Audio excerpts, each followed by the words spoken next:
Turma do propósito, e aí, meu irmão, tudo bem? Espero que sim. Oramos todos os dias com você, meditamos em um capítulo da Bíblia por dia e incentivamos você a mudar à luz da palavra de Deus. Salmo 132. Quero convidar você também para estar orando conosco às 3 horas da manhã. Estamos orando pela nossa nação até o dia 7 de setembro. Você é meu convidado às 3 horas da manhã. Nós estaremos aí reunidos orando mais um dia de oração pela nossa nação. Vamos lá, sempre às 3 da manhã.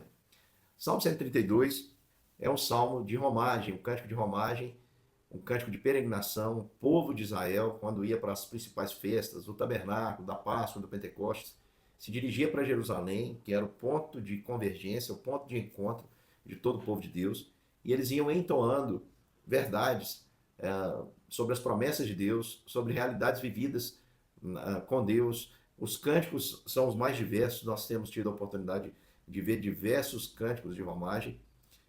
E aqui nós temos mais um que fala de uma promessa que Davi fez ao Senhor. Ele diz: Lembra-te, Senhor, a favor de Davi de todas as suas provações e como jurou ao Senhor e fez votos ao poderoso de Jacó. Davi, ele fez esses votos. Ele diz: Não entrarei na tenda em que moro, nem subirei ao leito em que repouso. Não darei descanso às minhas pálpebras, até que encontre lugar para o Senhor. Davi queria fazer para o Senhor um templo para a sua habitação, morada para o poderoso de Jacó. Ouvimos dizer que a arca se achava em Efrata, e encontramos no campo de Jaar. Entremos na sua morada, adoremos ante o estrado de seus pés. Levanta-te, Senhor, e entra no lugar do teu repouso, tu e a arca de tua fortaleza. Aqui, Davi, no seu coração, ele propôs construir uma casa. Ele ficou constrangido porque ele tinha uma casa na cidade de Davi, um palácio, e o Senhor, a arca, se encontrava em tendas. Ele não se sentiu é, confortável com aquela situação e quis construir um templo. Mas Deus disse para ele: não é você que vai construir, não. O seu filho vai construir. O seu filho vai construir o templo.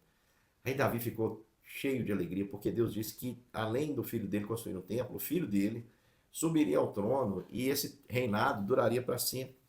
De modo, irmãos, que quando nós lemos essa revelação de Deus a Davi, Davi explode em louvores e diz: Senhor, o que eu vou dizer?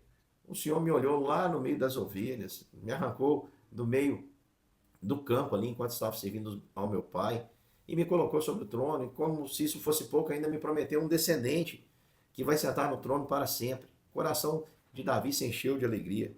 E de fato, irmãos, na cidade de Davi, aquela cidade dos Jebuseus que Davi tomou, onde o Senhor indicou que seria construído o templo, Salomão de fato edifica o templo. De fato, o templo fica sendo o centro do culto, um símbolo da presença de Deus, mas tudo isso era uma figura que apontava para algo muito maior. Porque o que Deus estava dizendo para Davi é o seguinte: Davi, eu vou permitir que o meu filho, que o seu filho construa um templo. Mas será, irmãos, que Salomão pôde construir um templo que os céus, para aquele que o céu dos céus não podem conter? Será que de fato Salomão construiu um templo que pudesse comportar a glória de Deus? Apenas a glória de Deus se manifestava ali, irmãos, porque o verdadeiro templo não foi aquele, não é aquele que foi destruído, ele era só uma figura.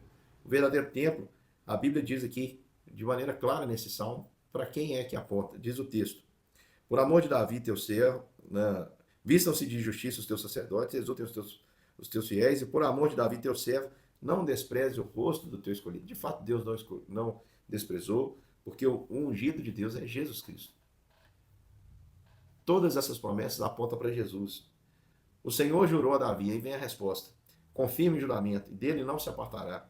Um rebento da tua carne farei subir ao teu trono. Salomão? Sim, Salomão subiu ao trono, mas Salomão não chegou perto, nem perto daquilo que foi Jesus, daquilo que é Jesus. Toda essa profecia do filho de Davi apontava para o Rei dos Reis e Senhor dos Senhores, Jesus Cristo. E ele disse: Se os teus filhos guardarem minha aliança e o testemunho que eu lhes ensinar, também os seus filhos assentarão para sempre no teu trono. Quem é o filho de Davi que foi obediente em tudo? Salomão? Não, Salomão não foi. Cristo, Jesus Cristo, filho de Davi. Pois o Senhor, Davi escolheu mais do que um tempo para habitar. Aqui diz: Pois o Senhor escolheu a Sião e preferiu-a por sua morada. É claro que eles usavam esse termo Sião para se dirigir a Jerusalém, mas aqui está falando da Sião, do povo eleito de Deus, porque o Senhor, meu irmão, ele não habita em templos feitos por mãos humanas. O Senhor habitou em plenitude em Jesus Cristo. E Jesus Cristo, nós vimos a sua glória, glória como do unigênito do Pai, cheio da sua glória, cheio do seu Espírito. Ele vai para o céu e ele derrama essa mesma graça sobre a igreja.